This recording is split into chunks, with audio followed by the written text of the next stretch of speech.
दोस्तों, अगर मैं आपसे पूछूं कि दुनिया की सबसे बड़ी तीन अर्थव्यवस्था कौन सी हैं, दुनिया की सबसे बड़ी तीन इंडस्ट्री कौन सी हैं, तो सबसे बड़ी तीन इंडस्ट्री में से एक इंडस्ट्री जो आती है वो आती है फार्मास्यूटिकल इंडस्ट्री, मतलब मेडिकल इंडस्ट्री। आज हमारे देश के अंदर अरबों खरबों रुपया खर्च होते हैं, बिलियंस ऑफ डॉलर रुपीस खर्च होते हैं, ना कि हमारे देश में बल्कि दुनिया भर के अंदर।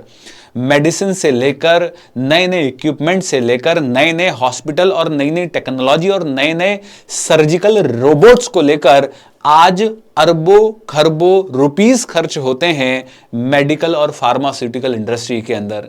लेकिन एक बेहद ही इंटरेस्टिंग सवाल जो मैं आप सब लोगों से पूछना चाहता हूं कि हम लोग इतनी तरक्की कर रहे हैं, मेडिकल साइंस इतनी तरक्की कर रही है, जो कि बहुत ही अच्छी बात है। आज हम टेक्नोलॉजी के माध्यम से लाइफ को सेव कर पा रहे हैं, लाइफ को बचा पा रहे हैं। लेकिन सवाल अपने आप से एक पूछने की जरूरत है कि मेडिकल इंडस्ट्री के अंदर इतना इनोवेशन होने के बावजूद भी, नए नए हॉस्पिटल्स बनने के बावजूद भी, नए नए रोबोटिक सर्जरीज होने के बावजूद भी, फार्मास्यूटिकल मेडिकल इंडस्ट्री के इवॉल्व होने के बावजूद भी, क्यों आज हमारे देश में और दुनिया भर के अंदर ये जो डिजीजेस हैं, चाहे मैं हार्ट अटैक की बात कर लूं, चाहे मैं ओबेसिटी की बात कर लूं, चाहे मैं ओवरवेट की बात कर लूं, चाहे मैं डायबिटीज या थायराइड की बात कर लूं, आज सबसे बड़ा सवाल यह है कि आज अरबों खरबों रुपया खर्च करने के बावजूद भी हमारे देश के अंदर या दुनिया भर में ये डिजीजेस क्यों रुक नहीं रही हैं, या इनका जो नंबर है वो कम क्यों नहीं हो रहा है। हम लगातार हॉस्पिटल्स तो बना रहे हैं, हम लगातार मेडिसिन तो बना रहे हैं, लेकिन सवाल इस बात का है कि लगातार मेडिसिन बनने के बावजूद भी ये हार्ट अटैक के नंबर्स क्यों बढ़ते जा रहे हैं, क्यों अस्थमा की दिक्कतें बढ़ती जा रही हैं, क्यों ओबेसिटी का रेट बढ़ता जा रहा है, क्यों माइग्रेन और थायराइड जैसे इश्यूज बढ़ते चले जा रहे हैं। आज हमने अपने आप से इस व्यस्त जिंदगी में रुककर एक सवाल पूछने की जरूरत है कि क्या हमसे कहीं अनजाने के अंदर कोई गलती तो नहीं हो गई है। हालांकि ये अच्छी बात है कि हम मेडिकल साइंस में इतनी तरक्की कर रहे हैं, लेकिन एक सबसे बड़ी गलती जो हम सब लोगों से और मेडिकल इंडस्ट्री से अनजाने में होती चली जा रही है वो है कि हमने मेडिसिन के इस्तेमाल के दौरान में सिर्फ बॉडी को ही कंसीडर में रखा है। मतलब जब हम दवाइयों की बात करते हैं, मेडिसिन की बात करते हैं, तो हम सिर्फ अपनी बॉडी को ही कंसीडरेशन के अंदर रखते हैं। अक्सर आपने देखा होगा जब डॉक्टर के पास हम मेडिसिन लेने जाते हैं या कोई बीमार में हम जब दवाई लेने जाते हैं तो डॉक्टर सिर्फ हीलिंग के अंदर आपकी बॉडी को ही कंसिडरेशन के अंदर रखता है। डॉक्टर या पूरी फार्मास्यूटिकल इंडस्ट्री कभी भी हमारे माइंड को कंसिडरेशन के अंदर नहीं रखती हीलिंग के प्रोसेस में। लेकिन प्लेसिबो इफेक्ट ये बहुत क्लियरली बताता है, प्लेसिबो इफेक्ट बहुत क्लियरली ये बताता है कि अगर एक दवाई आप दो सेम व्यक्ति को सेम बीमारी में दें तो उस दवाई का अलग अलग असर होगा अलग अलग व्यक्ति के ऊपर। ऐसा कैसे मुमकिन है कि एक ही दवाई जो अलग अलग लोगों को दी गई सेम ही बीमारी के अंदर, उस दवाई का अलग अलग असर होता है अलग अलग व्यक्ति पे। आप सब लोग कमेंट बॉक्स के अंदर मुझे बताएंगे, क्या आपने देखा है, क्या आप इस बात से एग्री करते हैं कि अगर आपका विचार अच्छे हैं, आपका माइंडसेट अच्छा है, आपकी विल पावर अच्छी है, आपके थॉट अच्छे हैं, तो आप ज्यादा आसानी से हील करते हैं, ज्यादा फास्ट हील करते हैं एज कंपैरिजन टू जब आपके विचार और थॉट अच्छे नहीं होते हैं।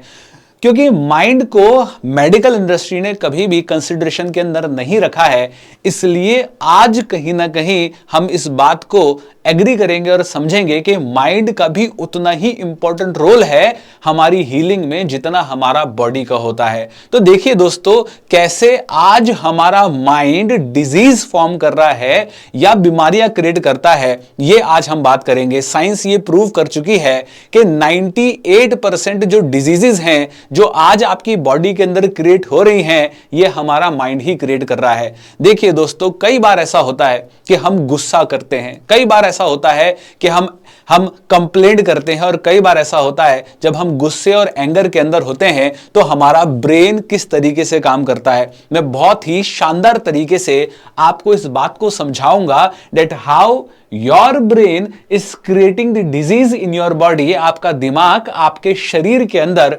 कैसे बीमारियां बना रहा है, आप इस बात को समझिए। जब कभी भी हमारा दिमाग गुस्से के अंदर या फिर किसी डेंजर के अंदर होता है, कोई ऐसी सिचुएशन जिसमें उसको लगता है कि खतरा है। लेट्स टेक एन एग्जांपल, आप कार से जा रहे हैं और कार के जस्ट अचानक से आपके सामने कोई टाइगर या कोई खतरनाक जानवर आ जाए, तो आपके ब्रेन को एक अचानक से ट्रिगर मिलेगा। ट्रिगर कौन है? ट्रिगर वो टाइगर है जो अचानक से आपकी कार के सामने आया। आपका ब्रेन उस ट्रिगर को देखेगा और ट्रिगर को देखने के बाद तुरंत एमिग्डाला को एक्टिवेट करेगा। एमिग्डाला क्या है? एमिग्डाला आपके घर का, आप समझ लीजिए, आपके दिमाग का आप समझ लीजिए एक चौकीदार है। कौन है? एमिग्डाला आपके दिमाग का एक चौकीदार है जो टॉर्च लेकर बैठा है, और इसका काम है कि अगर कोई भी खतरा दिखे, कोई भी डेंजर दिखे, तो आपको इन्फॉर्म करना है मेन सिक्योरिटी गार्ड पर। एमिग्डाला का काम है कोई भी खतरा दिखे, जैसे कि टाइटैनिक मूवी में आपने देखा होगा कि ऊपर एक व्यक्ति बैठकर टॉर्च से देख रहा होता है कि आगे रास्ता क्लियर है कि नहीं क्लियर है। इवन आप लाइट हाउस में भी देखते हैं जिसका काम होता है रास्ता दिखाना। तो वैसे ही जो एमिग्डाला है आपके ब्रेन के अंदर, उसका काम है कि अगर कोई डेंजर सिचुएशन आती है तो तुरंत आपको हाइपोथैलेमस को जाकर इंफॉर्म करना है। हाइपोथैलेमस क्या है? हाइपोथैलेमस आपके दिमाग का मेन सिक्योरिटी गार्ड है, जिसके पास अथॉरिटी है, जिसके पास परमिशन है डिसीजन लेने की कि क्या करना चाहिए जब आप गुस्से में, एंगर में, कंप्लेंट में या फिर आप किसी डेंजर सिचुएशन में होते हैं। और जब हाइपोथैलेमस के पास ये इंफॉर्मेशन जाती है तो हाइपोथैलेमस सीधा एमिग्डाला को जाकर कमांड देता है कि तुम्हें क्या करना चाहिए। हाइपोथैलेमस हमेशा F3 मोड के अंदर ही काम करता है। What is F3 mode? F3 mode is fight, flight and freeze. या तो वो लड़ेगा, या तो वो ठहरेगा, या फिर वो भाग जाएगा। तो जब भी हाइपोथैलेमस अपने आप को डेंजर सिचुएशन में पाएगा, या तो वो लड़ेगा, फाइट करेगा, या तो वो फ्लाइट करेगा, भाग जाएगा, या फिर वो फ्रीज हो जाएगा, एक जगह ठहर जाएगा। और जैसे ही आपका ब्रेन F3 मोड को एक्टिवेट करता है, आपके बॉडी के अंदर एड्रेनलिन का रश होता है और कॉर्टिसोल रिलीज होता है। जब आपकी कॉर्टिसोल हार्मोन, कौन सा हार्मोन है? कॉर्टिसोल हार्मोन स्ट्रेस हार्मोन है। और जब आपकी बॉडी के अंदर स्ट्रेस हार्मोन रिलीज होते हैं या आपकी बॉडी के अंदर एड्रेनलिन रिलीज होता है, तब आपकी बॉडी के अंदर आपका जो इम्यून सिस्टम है वो सरप्रेस्ड होने लगता है। आपका इम्यून सिस्टम जब सरप्रेस्ड हो जाता है, जब आपका इम्यून सिस्टम, आपके शरीर के लड़ने की क्षमता कम हो जाती है, क्योंकि जब आपकी बॉडी के अंदर डेंजर सिचुएशन आती है तो अक्सर आपने देखा होगा कि आपका ब्रेन क्या करता है? आपका ब्रेन सबसे पहले शट डाउन करता है उन चीजों को जो आपके लिए अभी जरूरी नहीं है। सपोज करें जब आपको गुस्सा आता है, अब गुस्से के टाइम में आप जब लड़ने के लिए तैयार हैं, आपको एंगर आया है, आपका ब्रेन कुछ चीजों को शट डाउन करेगा सबसे पहले, और उसको शट डाउन करके उस एनर्जी को आपके हाथों में और आपके पैरों में देना शुरू करेगा ताकि आप उस सिचुएशन से लड़ सकें। उदाहरण के तौर पर जब शेर आपके सामने आता है या डेंजर सिचुएशन आती है या आप एंगर में होते हैं, तो कितने लोगों ने अनुभव किया है कि आप अक्सर ऐसा बोलते हैं, मेरा तो दिमाग काम करना बंद कर दिया। आप में से ज्यादातर लोगों ने इस वे में फील किया होगा कि when you are in the anger state, when you are in the danger state, your brain shut down the prefrontal cortex. आपकी PFC, जिसको इंटेलेक्ट कहते हैं, इंटेलेक्चुअल ब्रेन कहते हैं, जो लॉजिक ब्रेन होता है, जो सारी कैलकुलेशन करता है, वो आपका ब्रेन सबसे पहले शट डाउन करता है। क्यों? क्योंकि लॉजिक को लगाने के लिए, आपका प्रीफ्रंटल कॉर्टेक्स को रन करने के लिए आपके ब्रेन की ऊर्जा लगती है। और ब्रेन उसको शट डाउन करके उस ऊर्जा को आपके हाथों में और आपके पैरों में देना शुरू करता है ताकि आप उस सिचुएशन से भाग सकें या लड़ सकें। दूसरा चीज आपका ब्रेन क्या करता है, आपके डाइजेस्टिव सिस्टम में जो खाने को पचाने में ऊर्जा लग रही है उसको कंप्लीटली शट डाउन कर देगा ताकि आप खाना तो बाद में भी पचा लेंगे, अभी जरूरी है आपके हाथों में और पैरों में एनर्जी को पहुंचाना। इसलिए वो डाइजेस्टिव सिस्टम के अंदर क्या कर देगा, उसको शट डाउन कर देगा। तीसरा चीज जो करेगा, आपके इम्यून सिस्टम, मतलब आपका जो इम्यून सिस्टम है, आपके जो शरीर के अंदर एक युद्ध चल रहा है उसको भी शट डाउन कर देगा ताकि उस ऊर्जा को हाथों और पैरों में पहुंचाया जा सके। और साथ ही में आपके लीवर में जो एक्स्ट्रा शुगर स्टोर रहती है, आपकी बॉडी में जो एक्स्ट्रा शुगर स्टोर रहती है उसको ब्लड के अंदर पंप करना शुरू करेगा ताकि आपकी बॉडी के अंदर ज्यादा एनर्जी प्रोड्यूस हो सके। लेकिन सवाल यह है कि एक्स्ट्रा शुगर जो एंगर के दौरान आपके बॉडी ने इंजेक्ट करी ब्लड के अंदर, वो एक्स्ट्रा शुगर क्या हमने बर्न करी एक्सरसाइज कर कर या रनिंग कर कर? नहीं करी। और वो एक्स्ट्रा शुगर जो हमारे ब्लड में ब्लड के अंदर आई ब्रेन के माध्यम से, वो ही कहीं ना कहीं हमें एक अनहेल्दी बना रही है। तो आप अक्सर देखेंगे कि जब हमारा इम्यून सिस्टम सरप्रेस्ड होता है तो हमारा इम्यून सिस्टम सरेंडर स्टेट में चला जाता है। सरेंडर स्टेट का मतलब क्या है? सरेंडर स्टेट का मतलब है कि इम्यून सिस्टम सरेंडर हो जाता है। मतलब आप देखेंगे कि आपको जल्दी जल्दी खांसी हो जाती है, जल्दी जल्दी जुकाम हो रही है, जल्दी जल्दी बुखार आ रहा है, जल्दी जल्दी आप बीमार हो जा रहे हैं।